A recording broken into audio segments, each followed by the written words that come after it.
uma frase que resume o que a gente enfrenta é que nossos cientistas são muito guerreiros e produzem ciência em uma situação completamente adversa. Na verdade, nós temos uma cultura de desvalorização do trabalho da pesquisa no Brasil. Aqui no Brasil, como muitas vezes nós não temos acesso a tecnologias e equipamentos tão de ponta, a gente acaba inventando, criando e driblando para conseguir fazer uma coisa interessante.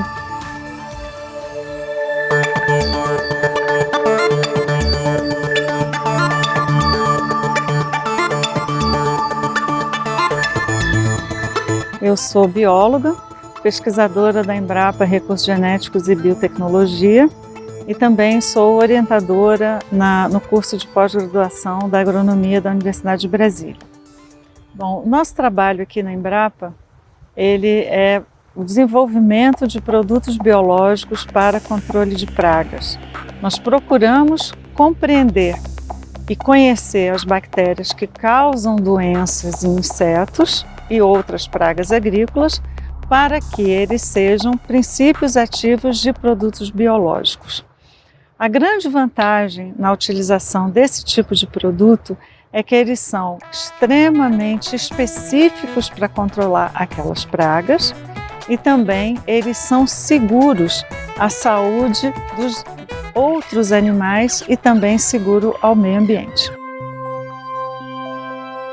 Eu venho da periferia de São Paulo, a gente mora em uma ocupação na zona sul da cidade e a primeira grande oportunidade que eu tive, não só na educação, mas para além daquele horizonte da periferia, veio com a Olimpíada Brasileira de Matemática de Escolas Públicas, que eu considero ser a política pública das mais exitosas que a gente tem no nosso Brasil, porque ela incentiva milhões de alunos, literalmente, a olharem para a matemática e depois para as ciências de um jeito diferente.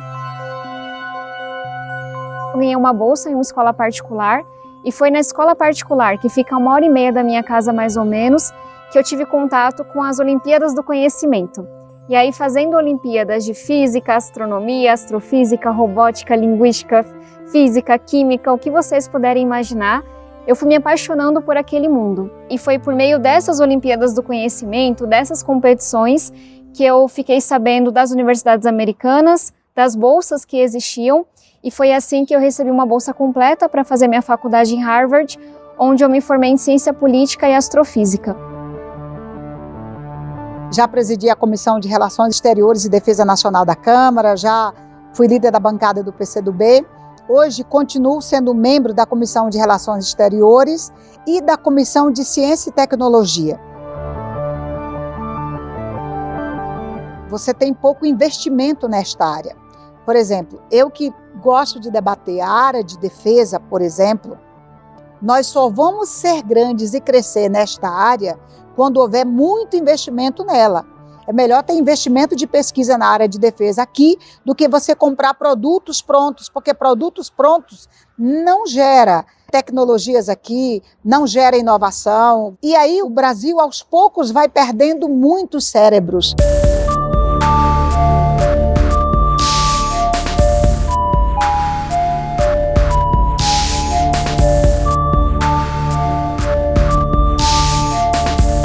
Pesquisas mostram que nos últimos anos nós estamos tendo uma evasão de cientistas que estão se mudando do Brasil para outros países. Eu acho que na medida que nós começarmos a abrir mais oportunidades dentro do Brasil para esses cientistas poderem trabalhar aqui, a tendência é que isso diminua. E como é que eu acho que essas coisas podem acontecer? A gente incentivando a pesquisa em instituições privadas. O setor público, ela não tem mais condição, a gente tem visto que os concursos para as universidades e para as empresas de pesquisa têm sido cada vez menos frequentes. Então, uma das alternativas seria incentivar a pesquisa em instituições particulares, instituições privadas. E a grande vantagem disso é que essas próprias instituições poderiam estar gerando os seus ativos, os seus conhecimentos, coisas inovadoras e colocando isso prontamente no mercado.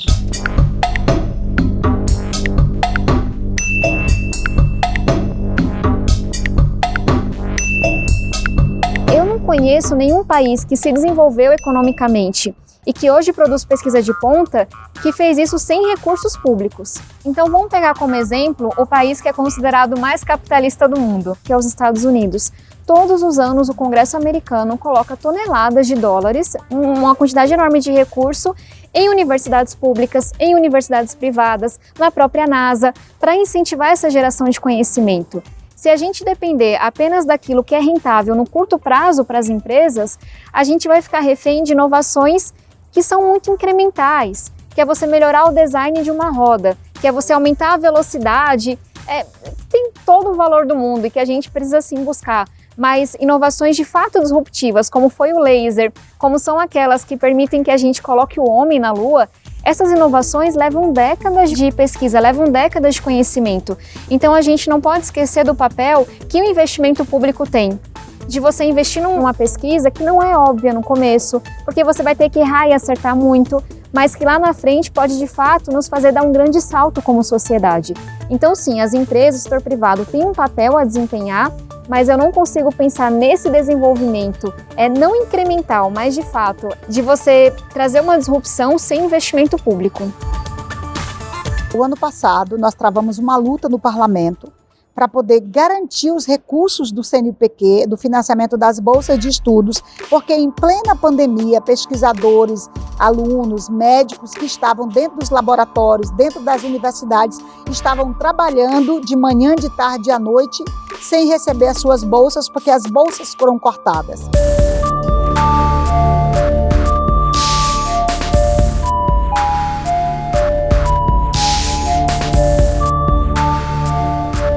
Eu tive a oportunidade de conhecer laboratórios em Harvard, no MIT e também na USP. E também universidades brasileiras que são de ponta, que são reconhecidas lá fora. Mas quando você compara os dois laboratórios, sequer há competição. Eu conheço pesquisadores que têm que juntar recurso para comprar um Becker do próprio bolso. Enquanto lá fora você tem milhões e milhões de dólares para fazer pesquisa de ponta, para ter os melhores instrumentos. Então a gente tem o capital humano necessário, a gente tem o talento aqui.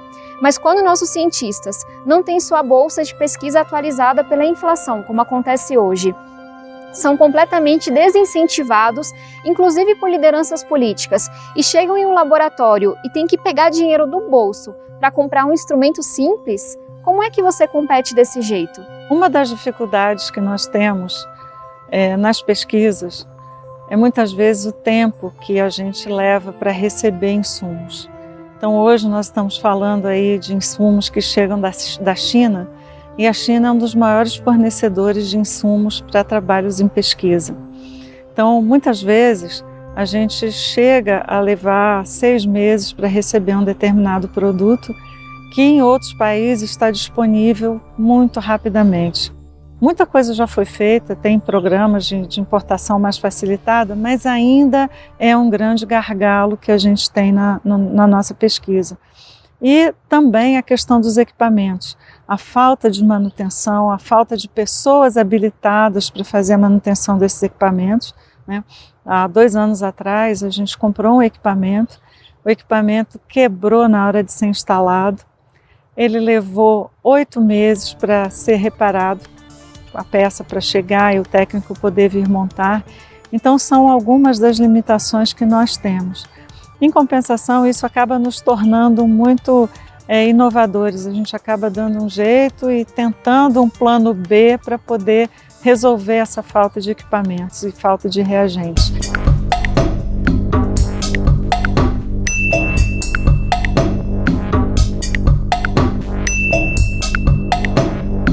E aí uma crítica que eu faço a pessoas que prezam pela austeridade fiscal, que prezam pelo desenvolvimento econômico, mas que parecem ter faltado a essa aula que eu tive na minha aula de economia, que mostra que investimento em ciência, investimento em educação, contribui para a produtividade, contribui para o desenvolvimento econômico do nosso país.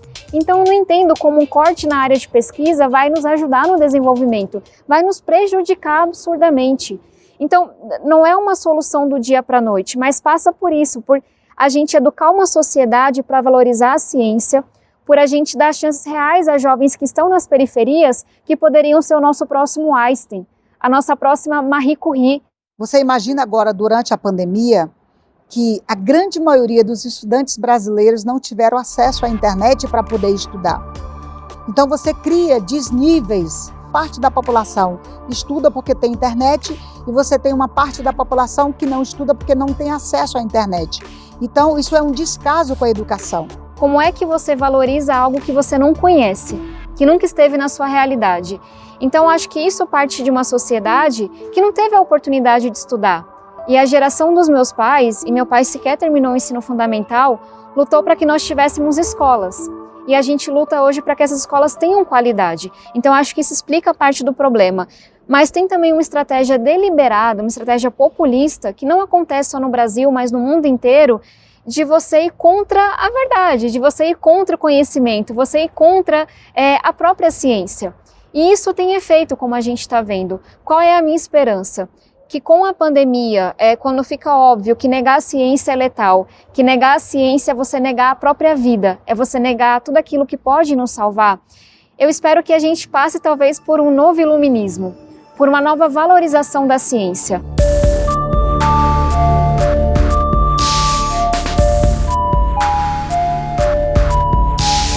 A ciência hoje ela está um pouco deixada de lado no ensino básico.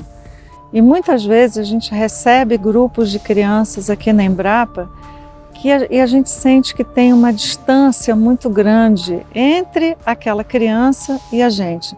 Do ponto de vista assim, a ciência é uma coisa longe, o pesquisador é um nerd que só fica estudando e, na verdade, eu acho que o que a gente precisava era mostrar que a ciência está aí para qualquer pessoa acessar.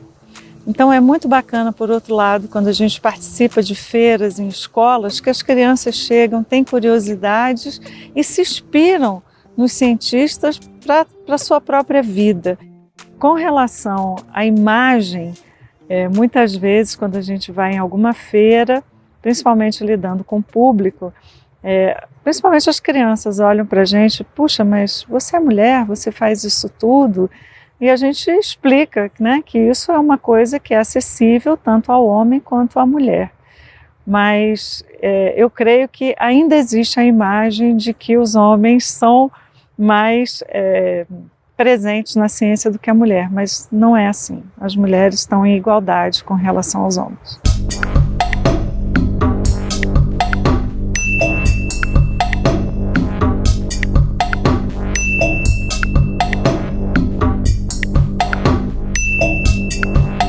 Eu comecei a pensar sobre o que era o machismo e o que eu enfrentaria como mulher em qualquer ambiente, justamente quando eu comecei a competir nas Olimpíadas do Conhecimento. Com 14, 15 anos de idade, eu comecei a ouvir as primeiras piadinhas, os primeiros comentários sobre eu não dever estar ali. Eu comecei a ser a única mulher na sala, mesmo muito nova.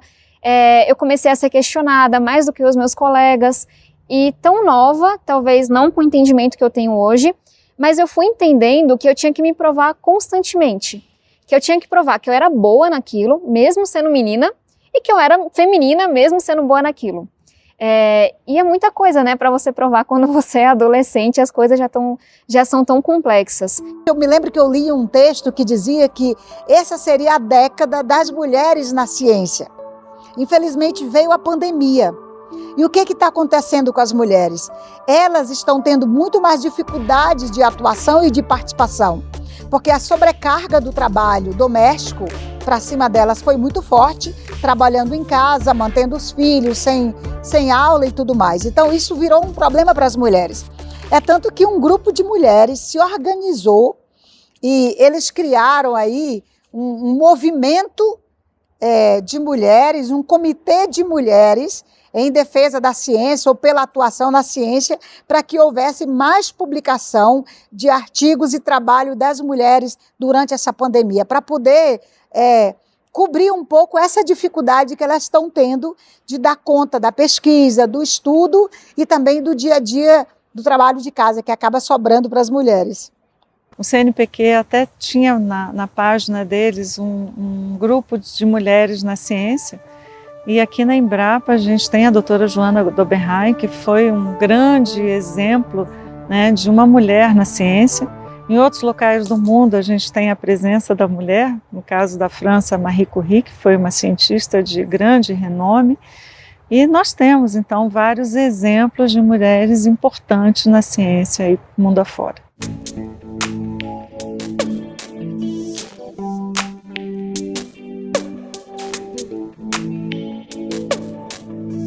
E eu sei que, enfim, há toda uma interseccionalidade, mas é sobre mulheres, negros, pessoas com deficiência, entre vários outros grupos, poderem contribuir para o avanço do nosso país.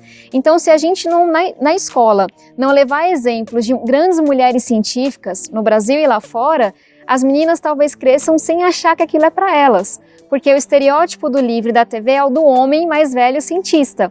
E nós temos um projeto aqui na Câmara justamente para cumprir esse objetivo.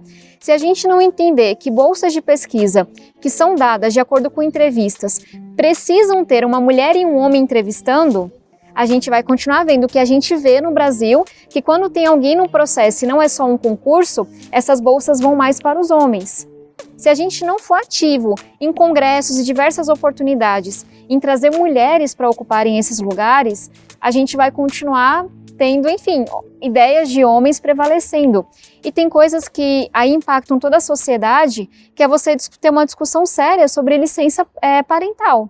Não só a licença maternidade, mas também paternidade, para os dois responsáveis, que é sobre como a gente está lidando nesse momento, você lutar pela igualdade salarial, você lutar contra a violência, você lutar contra o assédio, porque são vários fatores que vão se somando para excluir as mulheres de qualquer espaço de poder, seja na academia, seja na ciência, seja na política. Quando você vai apresentar um trabalho no exterior e você é mulher e vem de um país em desenvolvimento, as pessoas não te dão a credibilidade de uma outra pessoa que vem de um outro país e que é um homem. Tá? Isso é fato. Mas, infelizmente, isso é uma coisa que a gente acaba aprendendo a conviver com isso, e o troco dessa história é você mostrar a qualidade do trabalho que tem sido realizado. Então já aconteceu da gente participar de eventos no exterior, é brasileira, é mulher, mas na hora que a gente mostra o que a gente tem de resultado, as pessoas mudam a ideia e aquele conceito que tem da gente. Arte de criar o saber, arte descoberta, invenção. Teoria em grego quer dizer o ser em contemplação. Cântico dos cânticos,